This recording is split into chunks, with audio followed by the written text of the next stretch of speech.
Le sujet de ma présentation aujourd'hui, ça concernait les risques de l'inactivité physique et de la sédentarité. Les enfants sont concernés par ces risques. D'abord, un petit rappel, inactivité physique n'est pas synonyme de sédentarité. La sédentarité, c'est le temps passé assis. L'inactivité physique, c'est quand on ne bouge pas assez.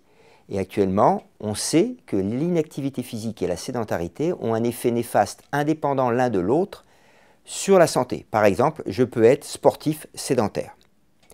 Donc ceci étant précisé, on sait qu'actuellement, les enfants ne respectent pas les recommandations actuelles de la pratique de l'activité physique, c'est-à-dire 1 heure par jour, et passent beaucoup trop de temps dans des comportements sédentaires, en particulier assis, soit devant des écrans, soit lorsqu'ils étudient, soit ils manquent d'activité physique. Ceci représente un risque double, premièrement parce qu'ils vont accumuler tous les facteurs de risque cardiovasculaires qui pourront se révéler plus tard. Ils commencent d'ailleurs à se révéler à 16 ans, puisqu'on a des diabétiques de type 2 à 16 ans. Avant, c'était des gens de 40 ans qui avaient cette problématique. Et puis deuxièmement, parce qu'en fait, ils vont altérer leur capital santé. Son capital santé, c'est quoi? C'est notre condition physique, notre capacité physique. Plus la capacité physique est élevée, meilleur est mon capital santé.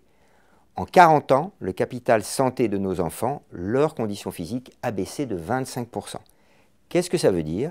Ça veut dire que nos enfants risquent de vivre moins longtemps, puisque plus mon capital santé est élevé, plus je vais vivre longtemps.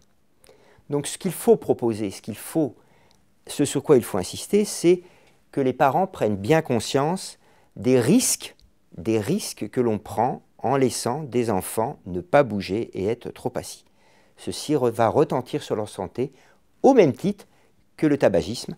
Aux États-Unis, le slogan c'est « Sitting is the new smoking ». Donc ça correspond bien à ça.